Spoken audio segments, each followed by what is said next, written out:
உலக மக்கள் அனைவருக்கும் ஃபாத்திமாவின் அஸ்ஸலாமு அலைக்கும் வரஹ்மத்துல்லாஹி பரகாத்துஹு. உலக மக்கள் அனைவரையும் அல்லாவிற்காக நேசிக்கிறேன். மக்களே, ஆதமுடைய மக்களே, கண்மணி நாயகத்தின் உம்மத்துகளே, அனைவரும் நலமா? அனைவரும் நலம் வாழ வேண்டும் என்று இறைவனிடம் தினம் தினம் துவா கேட்டுக்கொண்டிருக்கும் உங்கள் ஃபாத்திமா பேசுகிறேன்.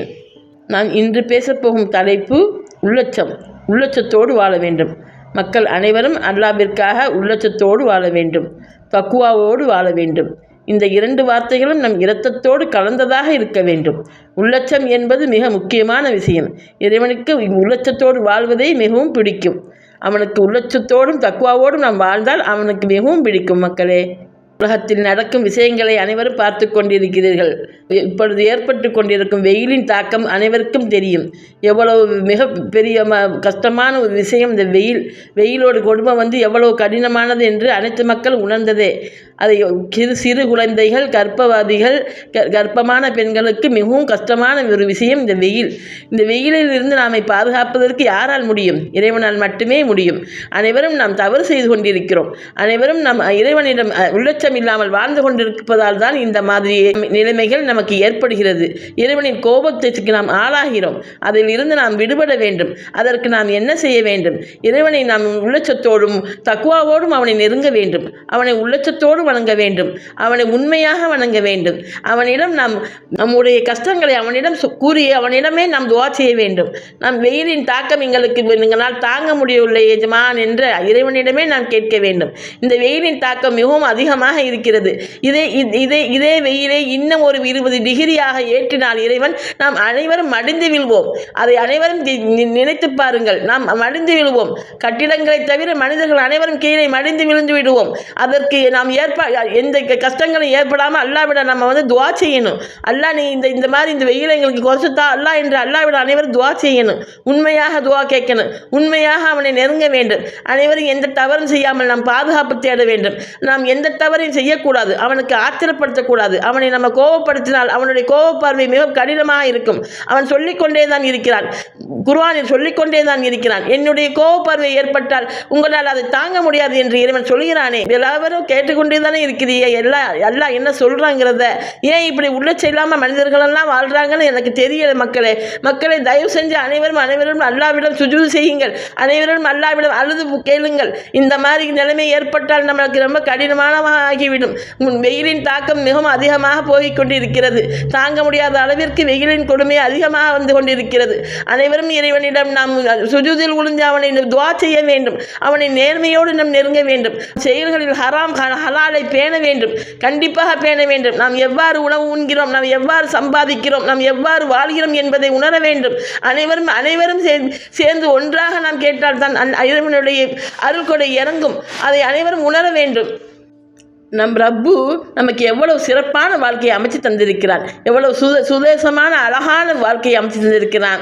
அழகான சூழ்நிலைகளை ஏற்படுத்தி தந்திருக்கிறான். அதை அனைத்தையும் நாம் அனுபவித்து கொண்டு அவனுக்கு நன்றி கெட்ட விதமாக வாழ்ந்தால் எவ்வாறு? மக்களே, அவனுக்கு கோபம் வராதா? அவன் மிக பெரியவன். அவன் இரக்கமுடையவன்.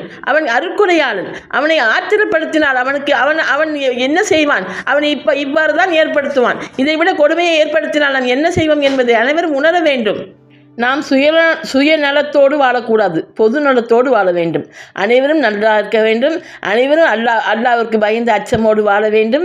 அனைவரும் ஒன்றாக சொர்க்கத்திற்கு போக வேண்டும் என்று அனைவரும் ஒன்று கூடி நாம் அனைவருக்கும் துவா செய்தால் அல்லாஹ்வுடைய அருட்கொடைகள் நமக்கு இறங்கும். அவனுடைய பாசத்தை நமக்கு அல்லாஹ் இறக்குவான். அவனுடைய நேசத்தை நமக்கு அல்லாஹ் இறக்குவான். அதை முதலில் அனைவரும் உணர வேண்டும். மக்களே, அனைவரும் ஒன்று கூடி ஒன்றாக சந்தோஷமாக இருக்க வேண்டும் என்று நினைக்க வேண்டும். அனைவரும் நம் வீட்டில் நம்ம எவ்வாறு இருக்கிறோம் என்று பக்கத்து வீட்டில் நல்லா இருக்கிறார்களா என்று பார்க்க வேண்டும். அவர்களுக்கு நாம் ஓடி உதவ வேண்டும். அனைவரும் நாம் ஒன்றாக சந்தோஷமாக வாழ வேண்டும் என்று நினைக்க வேண்டும்.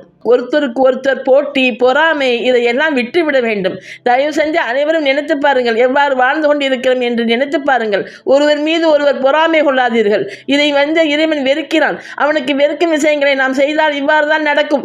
மக்களை தயவு செஞ்சு கூர்ந்து கவனியுங்கள். நாம் எவ்வாறு வாழ்கிறோம் என்று கூர்ந்து கவனியுங்கள். கொள்ளுங்கள். யார் மீதும் யாரும் பொறாமை கொள்ளாதீர்கள். ஒரு துடியளவு பொறாமை இருந்தாலும் சொர்க்கத்தில் நுழைய முடியாது என்று கண்மணி நாயகம் சொல்லி இருக்கிறார்கள் அல்லவா? அதை நாம் பின்பற்ற வேண்டும் அல்லவா? தயவு செஞ்சு யாரும் யார் மீதும் பொறாமை கொள்ளாதீர்கள், போட்டி போடாதீர்கள். அனைவரும் நன்றாக இருக்க வேண்டும் என்று ஓடி ஓடி உதவுங்கள். நாம் நன்றாக இருக்கிறோமா, அதுபோல அனைவரும் நன்றாக இருக்க வேண்டும் என்று அவர்கள் உதவி செய்யுங்கள். எதையும் நாம் சொல்லிக் கொடுத்தால் அவர்கள் பொழைத்துக் கொள்வார்கள். நம்மளுடைய தொழிலை பற்றி நாம் சொல்லினால் அவர்களுக்கு அதை செஞ்சிருவாங்க என்று நினைக்காதீங்க. அதை சொல்லிக் கொடுத்து அவங்க நல்லா இருக்கணும்னு நினைங்க. அனைத்து மக்களும் நல்லா இருக்கணும்னு நினைங்க. தனக்கு தெரிஞ்ச தொழிலை அடுத்தவனுக்கு சொல்லிக் கொடுக்க கூடாதுன்னு நினைக்கிற நிறைய பேர் நான் பார்த்துருக்கிறேன். நமக்கு தெரிஞ்ச தொழிலை நம்ம யாருக்கும் சொல்லிக் கொடுக்க கூடாது, சொல்லிக் கொடுத்தா அவங்களும் அந்த வியாபாரத்தை பண்ணி பொழைச்சிருவாங்கன்னு நினைக்காதீங்க. அல்லாஹ் தர்ற ரிஸ்க்கு நமக்கு அல்லாஹ் எந்த ரிஸ்க்கை எழுதினானோ அது கண்டிப்பாக கிடைக்கும். நம்ம தொழிலை இன்னொருத்தர் போட்டாலும் நமக்கு எல்லாம் எவ்வளவு எழுதியிருக்காலும் அந்த ரிஸ்க்கை கண்டிப்பாக தருமா. அந்த மாதிரி போட்டி பொறாமைலாம் ஏற்படாமல் காப்பாற்றுங்க. தயவு செஞ்சு மனநிலையை அனைவரும் நல்ல நேர்மையாக வாழ கற்றுக்கொள்ளுங்க. நேர்மையாக வாழுங்க. எல்லாரும் நல்லா இருக்கணும்னு நினைங்க. நமக்கு தெரிஞ்சது மற்ற பேருக்கு சொல்லிக் கொடுத்து அவங்களும் நல்லா இருக்கணுங்கிற எண்ணத்தை கொண்டு வாங்க. இல்லாட்டி அல்லாஹ்வோட கோபப்பார்வை ரொம்ப அதிகமாகும். தயவு செஞ்சு மக்களை, நாம் தவறு செய்து கொண்டிருக்கிறோம். அனைவரும் தவறு செய்து கொண்டிருக்கிறோம். அதை உணருங்கள் மக்களே. முதலில் உணருங்கள். அடுத்தவர்கள் பிறரும் நன்றாக இருக்க வேண்டும், நம்மை போல் வாழ வேண்டும் என்று நினைங்கள். அவர்களுக்கும் அனைத்தும் கிடைக்க வேண்டும் என்று நினைங்கள். அதையே இறைவன் நேசிக்கிறான், அதையே நேசிப்பான். அதை தயவு செஞ்சு அனைவரும் கொண்டு வாருங்கள், வாழ்க்கையில் கொண்டு வாருங்கள்.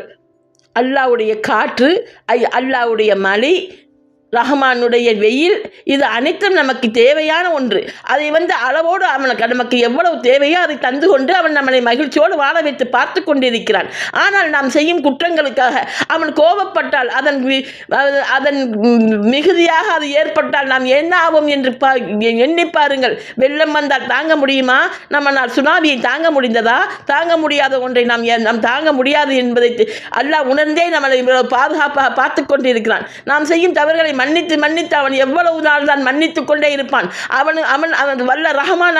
அவனை கோபப்படுத்தினால், அவனை கோபப்பார்வை ஏற்பட்டால் என்ன ஆகும் என்று முதலில் நினைத்து பாருங்கள். வெயிலின் கொடுமையை பாருங்கள், எவ்வாறு இருக்கிறது வெயில். இதை விட கூடினால் நாம் என்ன ஆகும் என்பதை அனைவரும் உணருங்கள். அனைவரும் அல்லாஹ்விடம் தௌபா செய்யுங்கள். செய்த தவறுகளுக்கு அனைவரும் தௌபா செய்யுங்கள். தயவு செய்த தவறுகளுக்கு அனைவரும் தௌபா கேளுங்கள். அல்லாஹ்வை நெருங்குங்கள்.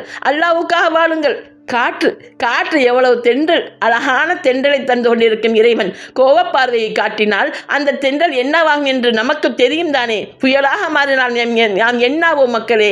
தயவு செஞ்சு மக்களே, அல்லாஹ்வுக்கு அஞ்சுங்கள். அல்லாஹ்வை உள்ளச்சத்தோடு வாழுங்கள், தக்குவாவோடு வாழுங்கள், அல்லாஹ்வுக்காக வாழுங்கள், தக்குவாவை கடைபிடிங்கள். அனைவரும் தொழுகையில் நிதானமாக தொழுகுங்கள். வேகமாக தொழுவிட்டு போடாதீர்கள். அதை அல்லாஹ் விரும்ப மாட்டான். நாம் செய்யும் தவறுகளே நமக்கு குற்றங்களை ஏற்படுத்தி தரும். நாம் செய்யும் செயல்களே அல்லாஹ்விடமிருந்து நமக்கு கஷ்டங்களை ஏற்படுத்தும். அதை முதலில் உணருங்கள். நாம் தான் அதற்கு காரணம். அவன் கோபப்படுத்தினால் அவன் கோபப்பருவை உண்டாக்குவது யார்? நாம் தான் அவனை மகிழ்ச்சிப்படுத்தி வாழ வேண்டும். அவனை எப்பொழுதுமே மகிழ்ச்சியாக வைத்திருந்தால் நம் அனைவரையும் அவன் மகிழ்ச்சியாகவே பாதுகாப்பான். அனைவரையும் பாதுகாக்கும் அரசன் அல்லவா? அவனுடைய இரக்க குணத்திற்கு அளவிருக்கிறதா? அவன் கோபப்பட்டால் நாம் என்னாவி இருப்போம்? இவ்வளவு காலத்திற்கும் நம்மளை பாதுகாக்கும் அரசன் அவன் எவ்வளவு பொறுமையாளன் தெரியுமா மக்களே? அதை முதல் உணருங்கள் மக்களே. அவன் எவ்வளவு பொறுமையாளன். நாம் செய்யும் குற்றங்களை அமலத்தை மன்னித்து அவன் நம்மளை வாழ செய்து கொண்டிருக்கிறான். யாருக்கு நீ குற்றம் செய்தாய் என்று உனக்கு உணவு தர மாட்டேன் என்று சொல்பவனா இறைவன்? இல்லை. நாம் செய்யும் குற்றங்களுக்கு அருமையில் தருகிறேன் என்று இப்பொழுது நம்மளை பாதுகாப்பாவை நம்ம அனைவரையும் பாதுகாத்துக் கொண்டிருக்கும் எஜமானுக்கு நாம் நன்றி செலுத்துவதில்லையா? தயவு செய்து நன்றி செலுத்துங்கள். அனைவரும் அல்லாஹ்வுடைய திக்ரை ஓதுங்கள். சும்மா இருக்க போகும்போது தயவு செஞ்சு திக்ர்களை சொல்லு, நாவில் பழகுங்கள். நாவில் திக்ர்களை கொண்டு வாருங்கள். அதுவே நம்மளை காப்பாற்றும். அதுவே நம்மளை மறுமைக்கு நமக்கு உதவி செய்யும். தயவு செய்து மக்களே அனைவரும் உணர்ந்து கொள்ளுங்கள். அல்லாஹ்வுக்காக உள்ளத்தோடு பயந்து வாழுங்கள். இதுவே என்னுடைய இன்றைய வேண்டுகோள். அரசனுக்காக தயவு செய்து அனைவரும் உள்ளத்தோடும் தக்குவாவோடும் வாழ வேண்டும் என்பதே என்னுடைய ஆசை, இறைவனுடைய ஆசை. இதை அனைவரும் ஏற்றுக்கொண்டு அல்லாஹ்விற்காக நீங்கள் வாழுங்கள் மக்களே. அல்லாஹ்வுக்காக வாழுங்கள் மக்களே. அல்லாஹ்விற்காக வாழுங்கள் மக்களே. இத்துடன் முடிவுகின்றது. மீண்டும் அடுத்த வாரம் சந்திப்போம். பாய் மக்களே. அஸ்ஸலாமு அலைக்கும் வரஹ்மத்துல்லாஹி வபரகாத்துஹு.